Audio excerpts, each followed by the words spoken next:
નમસ્કાર વાલા ખેડૂત મિત્રો, વાત કરવી છે આપણે 2024ની વાવણીને લઈને કે ભાઈ કેવા કેવા પાકો વાવવા જોઈએ જેનાથી આપણને વધારે ફાયદો થાય. તો મુખ્યત્વેમાં બે પાક આપણે ઘણા બધા ખેડૂત મિત્રો ગુજરાત રાજ્યના અને એમાંય ખાસ કરીને સૌરાષ્ટ્રના ખેડૂત મિત્રો કપાસ અને મગફળીનું વાવેતર કરતા હોય છે.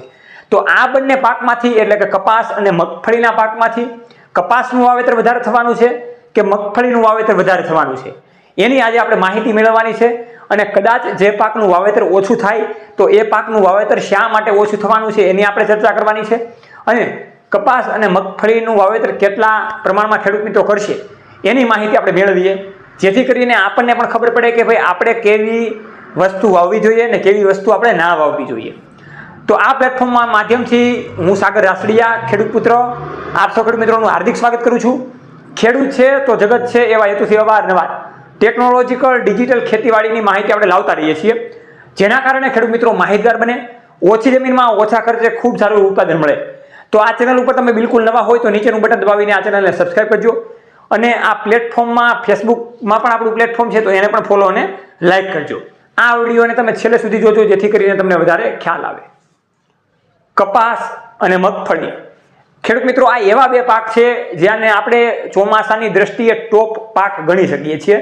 એવા બે પાક છે કપાસ અને મગફળી. તો ઘણા બધા ખેડૂત મિત્રોને અવારનવાર ફોન દ્વારા અવારનવાર મેસેજ દ્વારા પૂછવામાં આવી રહ્યું છે કે ભાઈ તમે કેવું વાવેતર કરવાના છો. તો ઘણા બધા ખેડૂત મિત્રો એવું કહેવા માંગે છે કે ભાઈ અમે કપાસનું વાવેતર ઘટાડીને મગફળીનું વાવેતર કરવાના છીએ અથવા તો બીજી કોઈ પણ પાકના વસ્તુઓનું વાવેતર અમે કરવાના છીએ. હવે ઘણા બધા ખેડૂત મિત્રોને આ ખેડૂત પુત્ર ગુજરાતી પ્લેટફોર્મ દ્વારા એ પણ પૂછવામાં આવ્યું કે શા માટે તમે કપાસનું વાવેતર ઘટાડો છો, કેમ તમને કપાસ વાવવો નથી ગમતો. તો એમાં ખેડૂત મિત્રોનું એવું અનુમાન મળ્યું કે 4 થી 5 વર્ષથી અમે કપાસ જ વાવતા આવીએ છીએ. પહેલા પણ કપાસ વાવતા હતા અને એમાં આપણે જોવા જઈએ તો પહેલા જે કપાસનું ઉત્પાદન મળતું એ રીતનું અત્યારે ઉત્પાદન નથી મળતું. મેઇન એમાં કારણ ગણીએ તો ગુલાબી ઈયળના ઉપદ્રવના કારણે અથવા તો બીજા વાયરસને લગતા જે કુદરતી જે રોગો આવે છે એના કારણે કપાસનું જે ઉત્પાદન થાય છે જોઈએ એવું મળતું નથી, જેના કારણે નફો ઓછો આવે છે.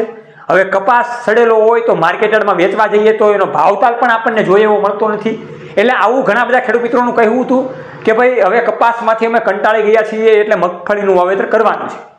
પણ અમુક એવા ગુજરાતના વિસ્તાર છે જે આપણે કપાસના ગઢ ગણીએ, એમાં આપણે ગણીએ વાંકાનેર છે, સુરેન્દ્રનગર છે, બોટાદ છે, અમરેલીના ઘણા બધા વિસ્તાર છે, રાજકોટના એવા ઘણા બધા વિસ્તાર છે, ભાવનગરનો વિસ્તાર છે.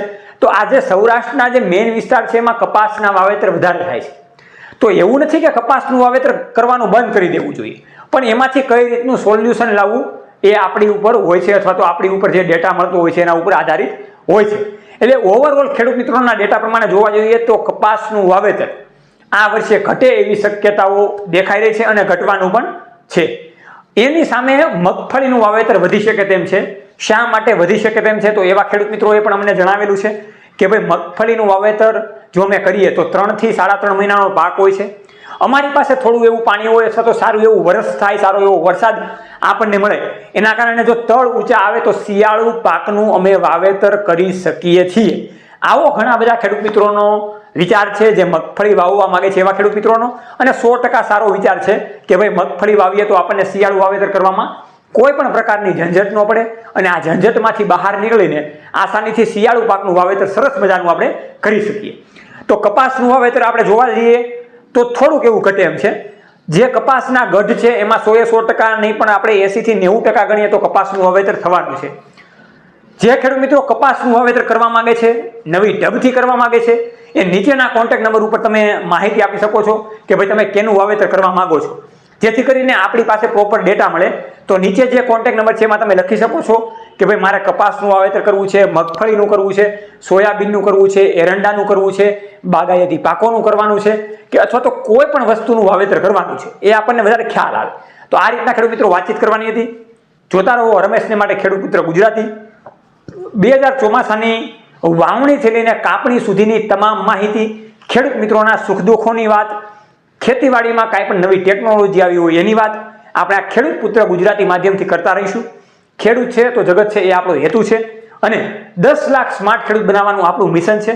તો એમાં સાથે પણ મળીને આપણે સૌ કામ કરીએ તો બસ આવી રીતે આપણે ખેડૂત મિત્ર ગુજરાતી પ્લેટફોર્મમાં જોડાતા રહીએ. જય જવાન જય કિસાન, આ બંને છે આપણા દેશની શાન.